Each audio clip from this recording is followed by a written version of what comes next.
Peter stood frozen at the window, crushed by the weight of revelation. Had it all been deception, her desperate pleas, those innocent children's faces, his misplaced trust? His fingers dug into the curtain fabric as rage and remorse warred within him.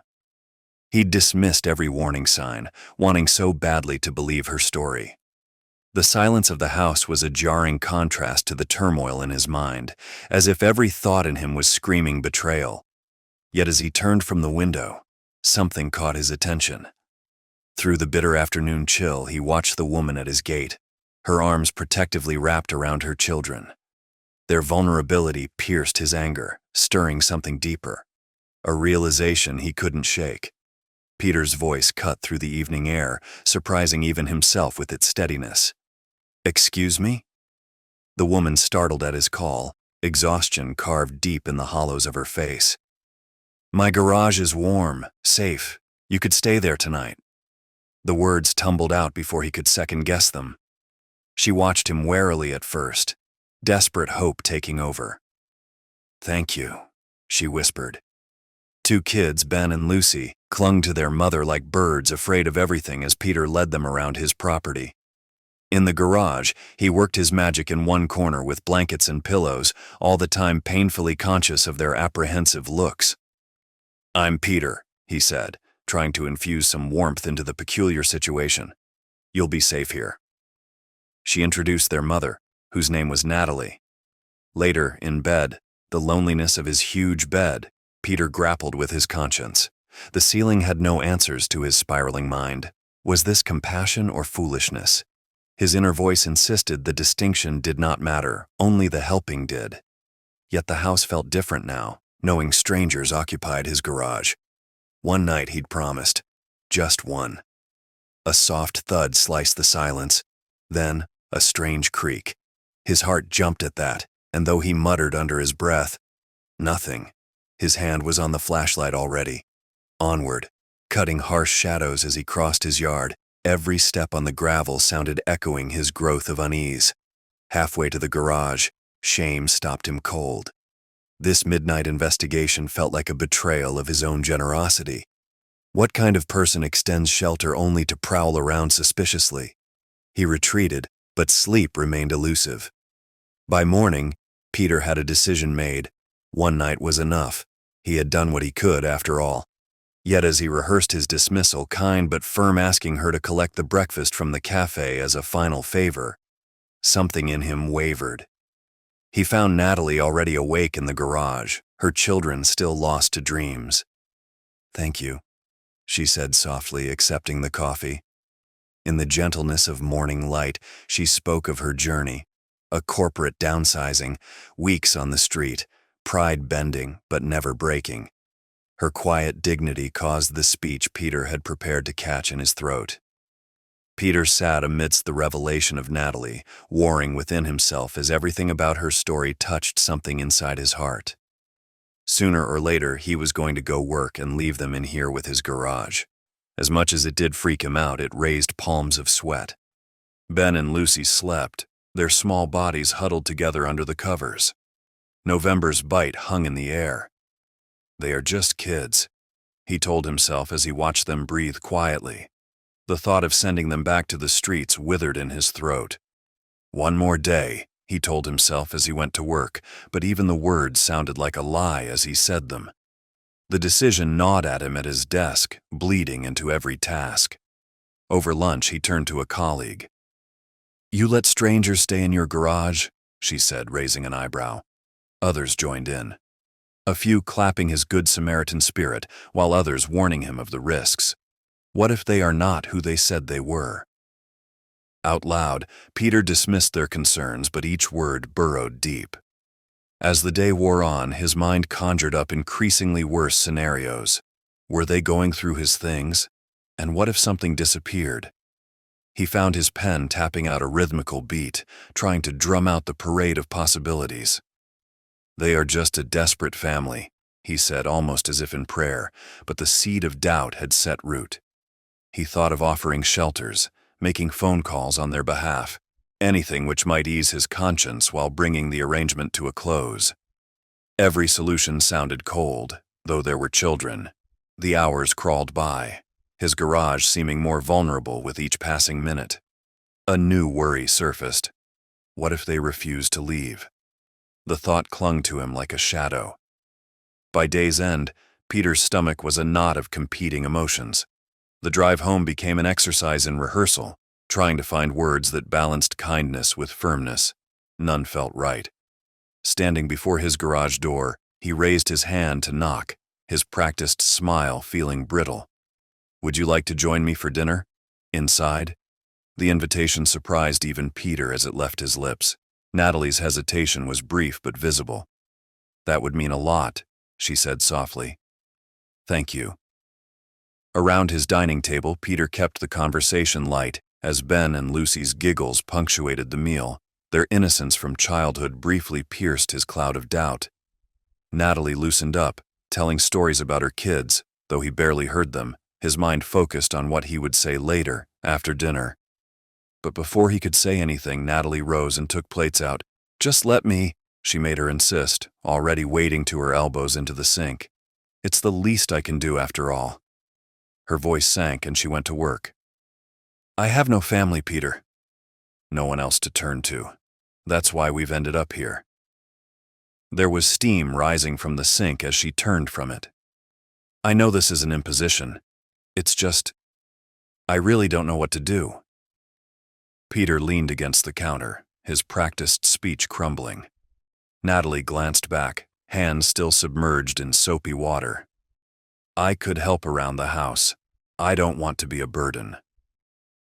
The refusal died on his tongue as he watched her methodically dry each dish, exhaustion evident in every movement. "Let's take it one day at a time," he found himself saying, his voice betraying his uncertainty. Natalie turned, eyes brimming.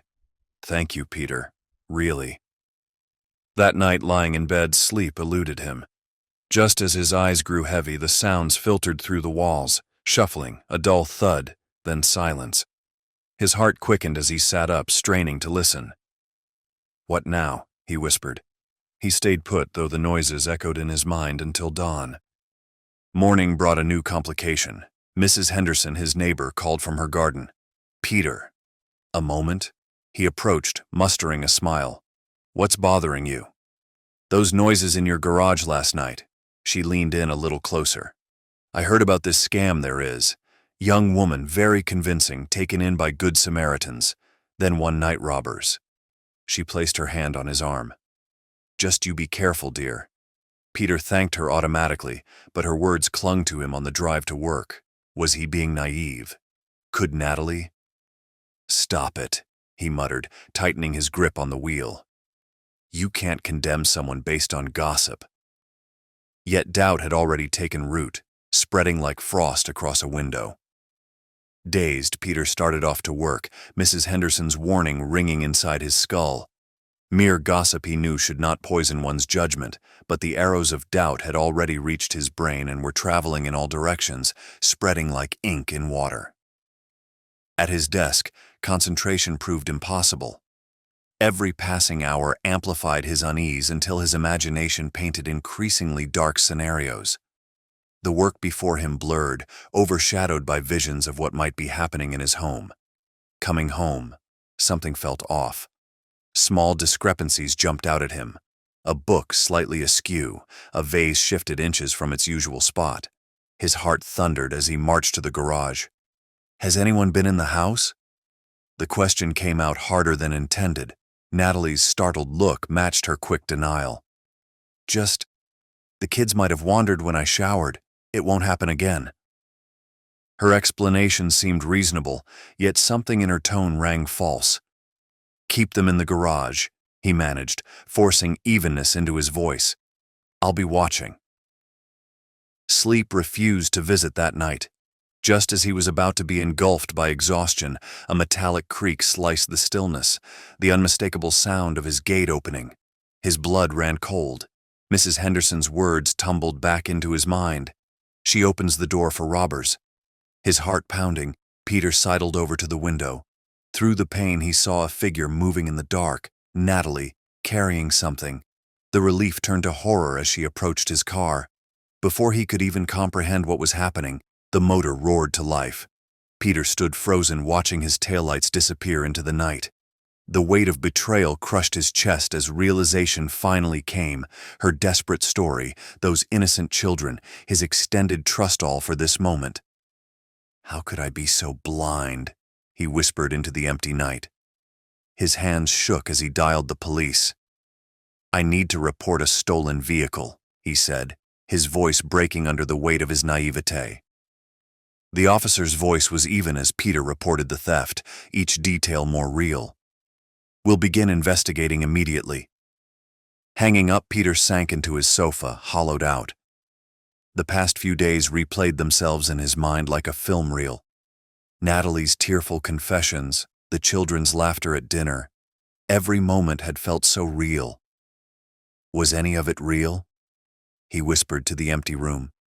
When dawn found him, he still sat there, staring at the garage that now echoed with absence. Deep down, the betrayal cut deep, yet somewhere beneath his anger lurked a stubborn concern for their welfare. The contradiction exhausted him. News spread like wildfire in the neighborhood. A fellow co-worker showed up at the door, lines creasing his face. "Heard about the car. You holding up?" "I'll be fine," Peter said out of reflex, the words hollow to his own ears. Neighbors trickled by with consoling words, but to him, those sounded more like sandpaper upon raw skin. He was avoiding their gazes, most particularly Mrs. Henderson's. She'd always have that silent, "I told you so." Silence was safer compared to well-wished platitudes. Days later, the police called. "We found your car," said the officer. "It was abandoned outside the town. There is no sign of them." Peter's heart was racing as he drove to the scene. His car sat askew near a derelict service station, remarkably untouched. Inside the glove compartment, a note. "I'm sorry. Thank you for everything." The few words had only deepened the mystery, spawning endless questions that haunted his empty house. Weeks passed.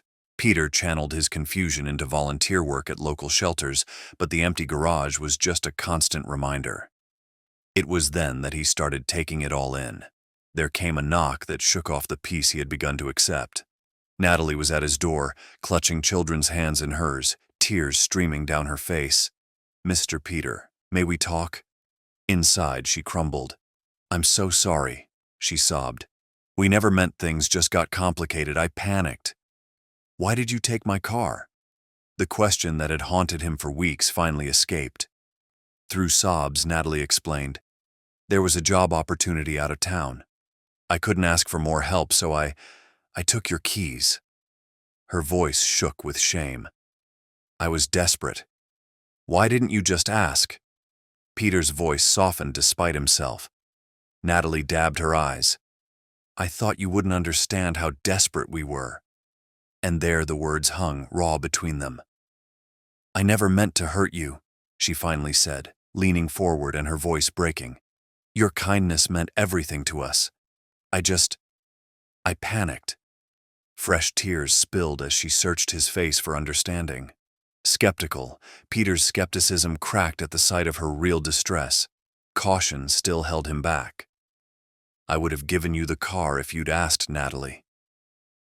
"We've been surviving hour by hour for so long," she whispered. "Fear became my compass. I stopped believing anyone would really help us." Her eyes met his, pleading silently for forgiveness. Peter exhaled deeply. "Let's sort this out properly," he said finally. Together, they had made a plan. To fix the car first, then brave the maze of social services. The following morning, Peter accompanied them to see a social worker who listened intently, mapping out housing options and job training opportunities. For the first time, a flicker of possibility danced in Natalie's eyes. "Thank you, Mr. Peter," she whispered as they left, oozing gratitude. Thus, hope began to tentatively take root, actually. The days that followed were slow to heal. Natalie flung herself into training and the children found their feet in their new routine. Trust was rebuilt between them, like a delicate bridge spanning troubled waters. Watching the family's transformation, Natalie's growing confidence, the children's returning smiles, filled Peter with quiet satisfaction. One evening, as the sun was setting, painting his garage gold. Peter reflected on their journey. The sting of betrayal hadn't vanished, but right next to it bloomed something unexpected. The deep-seated joy of seeing a family rise from despair. Not the ending I anticipated, he mused, but perhaps the one we all needed. The garage stood now, no longer a monument to deception, but a testament to resilience and second chances. Peter knew he'd help others again, tempered by wisdom but not hardened by experience. For now, though, he simply breathed in the peace of the moment. He closed his door that night, feeling the weight of recent weeks finally start to lift. Tomorrow brought no certainties, but he had made a difference, and somehow that was enough.